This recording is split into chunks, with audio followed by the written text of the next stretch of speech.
Okay, I'm talking to Sophie and Rohan, crew of Aqua Rodent. How'd you go today? Yeah, it was an interesting day today. Very light and sloppy. We were sort of talking before the start that we sort of wish it was a two-race day today, because sort of where our boat seems to be showing the speed at the moment is in that lighter conditions. But yeah, we came out all right, and big long race. We ended up fourth. Saw as good as third, but Pete sort of snuck through us, and then we slipped back to sixth, I think it was, stage, but then kept on fighting and got back at the end. So it was good. Different boats in front of us today, so it actually sort of gives us a second relative to the guys around us, which is great.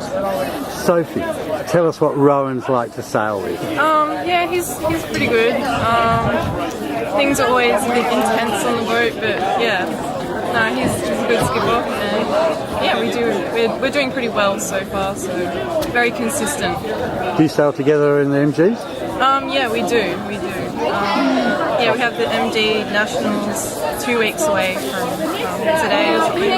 Yeah. What's the difference between the NSs and sailing in NS Nationals and MG Nationals? Relative boat speeds, I think, is the biggest thing. Yeah, NSs, everyone's almost going at one design speeds now.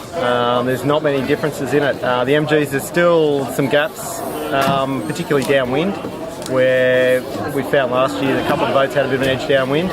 So when you're doing 15, 18 knots downwind compared to 8 to 10 as an NS, the gaps get bigger and bigger as an MG, and so it gives you a little bit more room to play with when you head back upwind again. But it's really just more skiff sailing compared to your dinghy style of sailing. There's a difference for the same boat.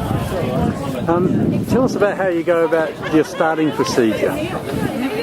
Today was an interesting one, actually. We sort of had a short chat today about the starting procedure, but I tend to railroad it a little bit, so I'd sort of decided that we were starting at the boat no matter what.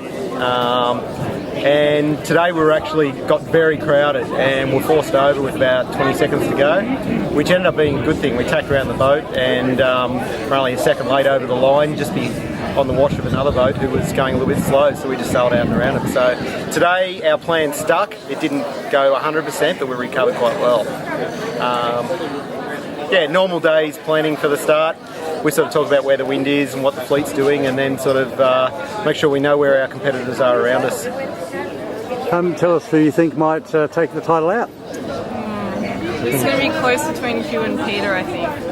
Yeah, it's interesting. We've had 5 heats out of potential 10, so drops come into play and all that sort of thing. 2 drops is always a big shuffle of the points. Yeah, I wouldn't like to flip a coin on it at the moment. How do you think Cronulla Sailing Club's coped with the series? Yeah, really well. Yeah, food's good, and awesome sailing. Swell is good. Yeah, it's great for the class, I think, to have such a variance. You know, Canberra last year, flat water, very, very mild conditions, and then you come here and you're getting, I call it real sailing basically. And it's not for everyone, but the boats handle it without a problem.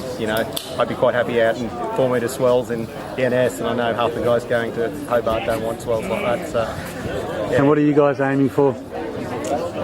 What would be a good finish for you? It's not over yet. Yeah. 4th last year. 3rd will be good. Yeah. Top 4. Yeah, top 4. Bryce has really impressed us this year. He's really found an edge upwind. And it's hard work. He's been sailing 3 days a week, so it really shows out in the end. But yeah, I think anywhere 4 out of 60, I don't think I'd be very upset about that. No, thank you very much. Thank you.